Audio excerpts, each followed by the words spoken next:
Okay, so this is the last video. We're going to try and add some joints in here to join it all together. If you've done this, when you put the bolt through here and they don't line up, it's because in the video that I did to make this part of it, I forgot to do a step which was to dimension this hole, these holes, 20 millimeters from the bottom edge down there. So from that edge there to the center of the hole needs to be 20. So if yours don't line up, that's what the problem is, and you'll need to redimension this hole here 20 millimeters from the bottom. Okay, so let's try and get this thing together. So we're going to go to your joint. We want a rigid joint. We are going to select the bottom of this face here, like that.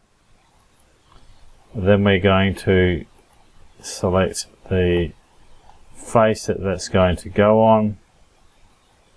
Now see how that little circle jumps 90 degrees and like that, jumps to different edges that are there. Make sure that we get the right ones on that. And you can see then it hasn't actually picked that up, won't let me go OK. So let's try to get rid of that second one, add it again. So I'm going to hold down Control and then bring it to that corner and go OK. So we've snapped those two together. Let's spin this around and we're going to do the same joint at the other end.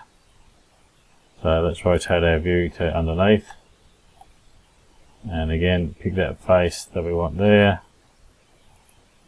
and I just hold down Control when I'm doing that, and again hold down, make sure it's on that flat, go to Control and it will jump to the closest point, and again you can see OK.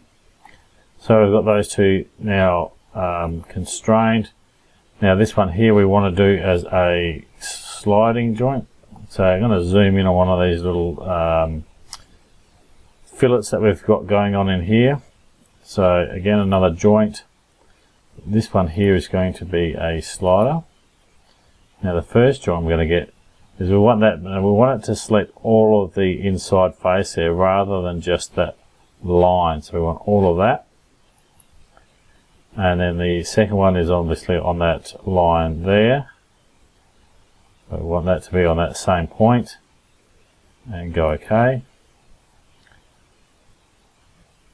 And so it slides along that axis. So we go OK.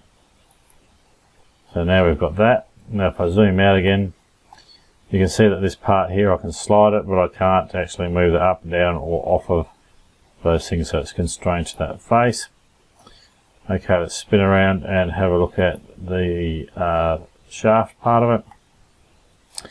So last time I tried to do this with a couple of different constraints. So one was to do a go to continue. Okay, so one I was going to change that to a cylindrical. So the first one becomes a cylindrical face.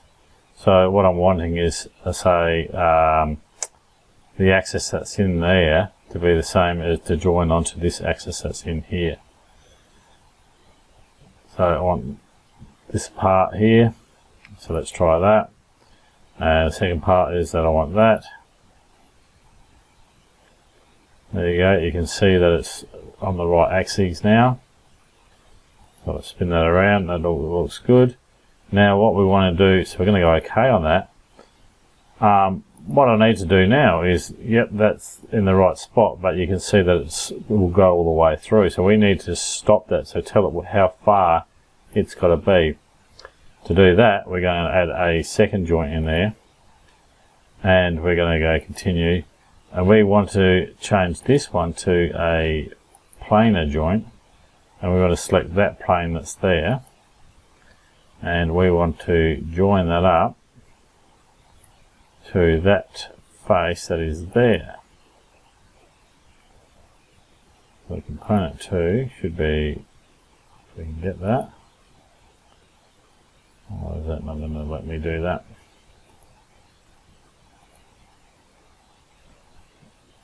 Okay, what have I done? So if it doesn't work, what I might do is just cancel that. Okay, let's try that again. Component, continue, So I want that face there,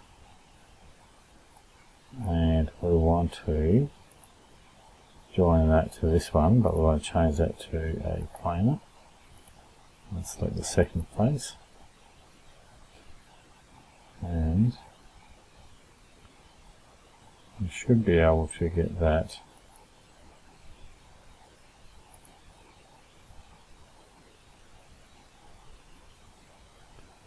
there we go. So now we can go OK. So if we look at this side on now, we've got that constrained to that point. I can rotate that and you can see the thread moving, but I can't slide that in and out anymore now. So now that becomes fixed to where we want it, which is great. So now we can rotate that. So you can see the little joint rotating around and the thread moving